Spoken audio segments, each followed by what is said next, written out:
ભાવનગર જિલ્લાના પ્રભારી મંત્રી ભાનુબેન બાબરિયાના અધ્યક્ષસ્થાને ગાંધીનગર ખાતે જિલ્લા આયોજન મંડળની વર્ચ્યુઅલ બેઠક યોજાઈ। ગાંધીનગર ખાતે સામાજિક ન્યાય અને અધિકારિતા, મહિલા અને બાળ કલ્યાણ મંત્રી તથા ભાવનગર જિલ્લાના પ્રભારી મંત્રી ભાનુબેન બાબરિયાના અધ્યક્ષસ્થાને જિલ્લા આયોજન મંડળની વર્ચ્યુઅલ બેઠક યોજાઈ। આ બેઠકમાં 14,27,00,000ના કુલ 438 કામોની સર્વાનુમતે મંજૂરી આપવામાં આવી હતી। જેમાં મંજૂર કરેલ કામોમાં મુખ્યત્વે રસ્તા, આરોગ્ય, પ્રાથમિક શિક્ષણ, પોષણ, પાણી પુરવઠા, ગટર વ્યવસ્થા, સિંચાઈ જેવી બાબતોનો સમાવેશ થાય છે। આ બેઠકમાં મંત્રીએ જણાવ્યું કે રાજ્ય સરકાર ગુજરાતના દરેક જિલ્લાઓના સર્વાંગી વિકાસ માટે પ્રતિબદ્ધ છે।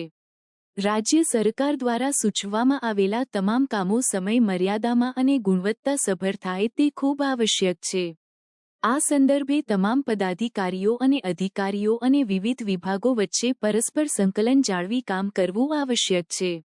બેઠકમાં મંત્રી દ્વારા મંજૂર કરવામાં આવેલા વર્ષ 2025-26ના કામોની વહીવટી મંજૂરી મેળવી બનતી ત્વરાએ આ તમામ કામ શરૂ કરવા તેમજ અગાઉના વર્ષના પ્રગતિ હેઠળના કામો તાત્કાલિક પૂર્ણ કરવા સંબંધિત અમલીકરણ અધિકારીઓને મંત્રી દ્વારા સૂચના આપવામાં આવી હતી।